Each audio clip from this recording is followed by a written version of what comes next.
Hey, patrons, thank you so much for coming back and supporting your favorite movie podcast, the best goddamn movie podcast there is, bar none. I dare you to find one better and funnier than this one. So thank you very much from the top of Kevin Israel and I Heart. Kevin, tell our friends thank you. Thank you. But man of few words, but a man of impact nonetheless. We appreciate the support, the continued support with the podcast and with our Patreon effort. And we're trying to provide you with something unique that the other plebeians can't get. Right. So here we are. That's plebeians. Good word. I appreciate. Kevin, I'll let you tell you what, dealer's choice. You pick a category and you go first. I like to go in the order that I write things because that's how I am looking at it. So let's start. Right. Let's start with the fan favorite. That doesn't happen. Okay. My observation this week is walking your date to the door. You see this all the time in movies. Almost every movie date ends with the guy walking the girl to the door. And I got to tell you, I don't think in my entire dating history did I ever actually walk somebody to the door. You always see it in movies, but I don't know that it ever really happens. Maybe if you live in a city, but I feel like you always see them walking from the car to the door, and then they stand outside awkwardly as they creepily wait for a kiss, and then they maybe get one. But it just seems like such an imposing and sort of aggressive thing to do. Like, I'm going to follow you to the door, and then you better kiss me, because otherwise I'm just going to stand at your door. I have to say, I don't think that happens. At least it never happened for me. I always walk girls to the door in the hopes of kissing them at the door and then maybe getting you want to come inside for a drink? And then, yeah. I guess I always tried to establish whether or not that was happening before walking to the door, or do the gentlemanly thing. But sometimes you just leave the door open, like, all right, fine, fuck off, see you later. I mean, if I'd throw my coat over a puddle and then I would walk into the door. That's the took your cap off in her presence.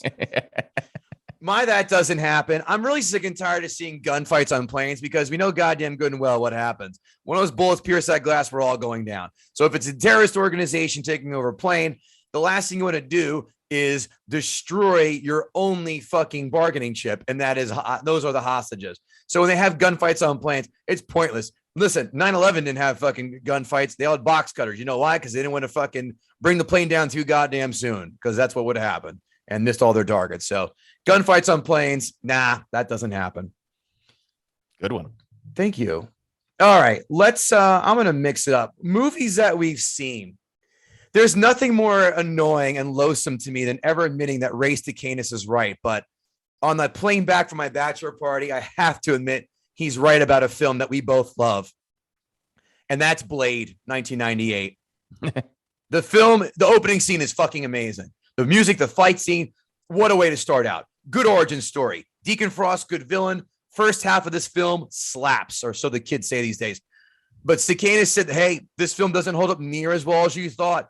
And God damn it, this second half, I forgot, it slogs. It really slogs after they start figuring out what the Lamagra was, where they're going to all read together and all that shit. And then they go kill the vampires, the vampires at the head table. The first half is banging. The second half, oh my God damn. When people are arguing that 2 is better than 1, I go, no way, man. 1 is fucking bonkers great. 2 is great. Don't get me wrong, but 1's much better. No, man. In fact, this pains me to do this. So, spoiler alert, if we end up doing this in the podcast, which I don't see why we wouldn't, 5.5 out of 10. Woo. I'm so brokenhearted. I'm surprised. I'm very surprised. But I also have to say, watch it again. I'm like, I don't think I've seen Blade all the way through in 10 years. Yeah, see, same. Again, I watched that first fucking 25 minutes. I'm like, yeah, man, ass kicking out. The second one, and I texted my good friend Kevin Israel and others about this too. Fucking finally, after 20 some, I don't know, how long has iTunes been around? 15, 20 years? Finally, G.I. Joe, the cartoon movie, has come to iTunes. Well, don't worry, Kevin, because I already had the VHS copy because I bought it at a wall-to-wall sound and video in 1998 for $8 because the VCR at my parents' house chewed up the version I taped off of Channel 5. So there you go. I would pop this VHS copy in not even 3 months ago so I could have my daughter watch Sergeant Slaughter drop lines like, a ditty bag, an itty bitty ditty bag. I love And of that course, Big Lob making his move. I mean, that's what he does. The cartoon movie is light years better than the dog shit live action films, as well as that fucking kick to the nuts they called Snake Eyes. Still fantastic. Absolutely love it. And just to piss Ray Stacanis off, the Transformers cartoon is still better than this. Not by much, but still better. This film is still a goddamn delight. 7.5 out of 10. Those are the two films that it's still fucking brilliant and lovely. And those are the two films that I've seen. And I will shout out a bonus thing. I am now almost I'm halfway watching Barry season 2. Wow, that's fucking good. Have you ever watched that or no? Yeah, it's good. Oh my, very good. What a I'm a show huge that Bill was. Hader fan. So yeah, that show was right up my alley. So good. The writing, zero fat. Highly recommend. Highly. Yeah, Your Honor. So I got to see the 2022 Adam Project, another one of Ryan Reynolds' pet projects out of his Full Velocity something whatever studios, movie about a guy going back in time and meeting himself as a little kid. If that's all you knew about the movie, you'd go, oh, that sounds interesting. And it should have been, but I got to tell you, it was pretty boring. It was a sci-fi surprise. Yeah, it was sort of sci-fi, felt like a bad YA movie with this sort of time travel, science-y base of nonsense. And when you do a movie about time travel, it's always going to be a challenge. I mean, it started with Back to the Future, and we've seen it over and over again. You're always going to have problems with the paradoxes and with everything that comes from time travel. And most movies try to find a way to deal with it that somewhat makes sense. Very few succeed. This movie just completely fell on its ass, and they didn't even try. They basically, I'm not even explain it. Don't bother seeing the movie. It was just the characters were thin at best. The plot was really uninteresting. And I said, the science behind the time travel. If you're going to do a time travel movie, put some thought into the time travel, make it make sense, and make it exciting. And it just wasn't. I didn't want to stab my eyes out, but I definitely wouldn't have seen it again. Or I would have advised myself, if I could go back in time, to save your hour and 35 minutes and watch something else. I give it a 4 out of 10. So I have to question your unbridled passion and loyalty toward Netflix films. You watch these left and right, and every goddamn time we talk, you are telling me how disappointed you are in them. When are you going to stop fishing from this polluted pond? There's going to be a good one. There's going to be a good one, and I'm going to be like, Kev, this one kicked ass. It hasn't happened yet, but it's going to happen. I actually, it has happened, and it's only happened once. Are you ready? The Between Two Ferns film is fucking funny. I've never seen it. Fucking funny. It's funny. You know what? Chris Hemsworth did a movie where he was a soldier. That's the other one I saw, and I was I didn't think it was that bad. And they're doing a sequel, and I didn't mind that one. But no, you're right. Netflix does series much better than it does movies. Much better. Oh, 100%. But, and speaking of series, as a segue, the only other thing I've been watching, I watched the Pam and Tommy show. How is this? I'm dying. I got to tell you, guys of our certain age, it hits right home because it takes you back to that moment, and it's so much. It's just so perfect with the music and with all the cultural references and the realization that this guy who stole that tape was the first person who thought of harnessing the internet to sell pornography. That was the guy. He was the guy who started the billion-dollar industry and didn't even realize it. And he was a moron. It's really well done show for a topic that seems like it'll be pretty uninteresting. Like, we've all seen the tape, kind of know what happens, but there's a lot behind it that you find out. And it is actually really interesting. And again, for people who lived in the 90s and the early 2000s, it really, really hit home. And for my wife and I watched it, and we had so much to talk about after each episode. There was just so many little nuances. So it was done very well. And she looks dead on like Pam Anderson. Yeah, I saw the photos. Wow. Prosthetic everything from her forehead to her boobs, but dead on like Pam Anderson. He doesn't look that much like Tommy, but he does a good impression. But it was entertaining. It makes some people look bad. Some people look sympathetic. It's kind of surprising in the way it ends up. But It was a solid watch. I just canceled Hulu last week. I just canceled it. I watched all the Angie Tribeca. I finished that up, by the way, pretty good. Although the last season was not good, but the first first three seasons, whatever, fantastic. I just canceled Hulu. Great timing, Kevin. Look, I'll make you feel a little better about it. I wouldn't say run out and renew your subscription for the Pam and Tommy show.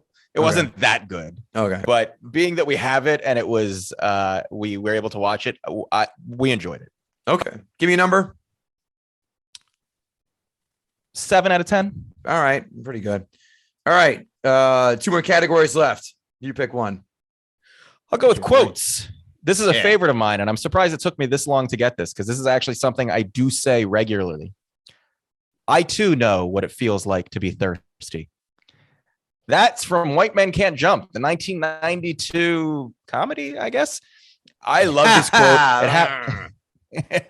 It happens in a scene where Woody Harrelson is in bed with his girlfriend, Rosie Perez, and she says she's thirsty. And he gets up to get her a glass of water, and they get into this little bit of an argument. He's like, "What? You said you were thirsty?" And she goes into this whole spiel about how when a woman doesn't want a man to fix everything, and when she says she's thirsty, she doesn't want water. She wants sympathy, and she wants him to say, "I too know what it is to be thirsty." And it's so ridiculously annoying, but we've all been in moments in our relationships where that concept has come out, where it's like, I just want you to listen to me. I don't want you to solve all my problems. And as men, it's like, but I can fix it. Just let me fix it. And Right. that quote hard. And I got to tell you, literally every time my wife and I have a conflict that's sort of based around that idea, I always end up saying, I know, I too know what it is to be thirsty.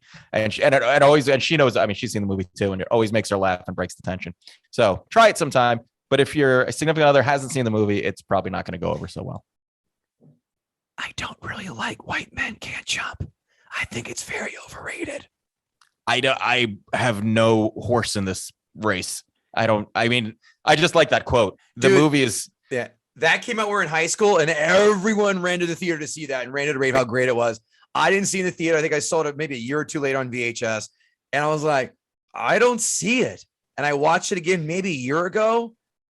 I still don't see it. The idea is fantastic. There are moments. Well, they're remaking it. What? Oh, yeah. Fuck. Well, you know what? This falls under my acceptable category of a remake because I didn't think the original was that great.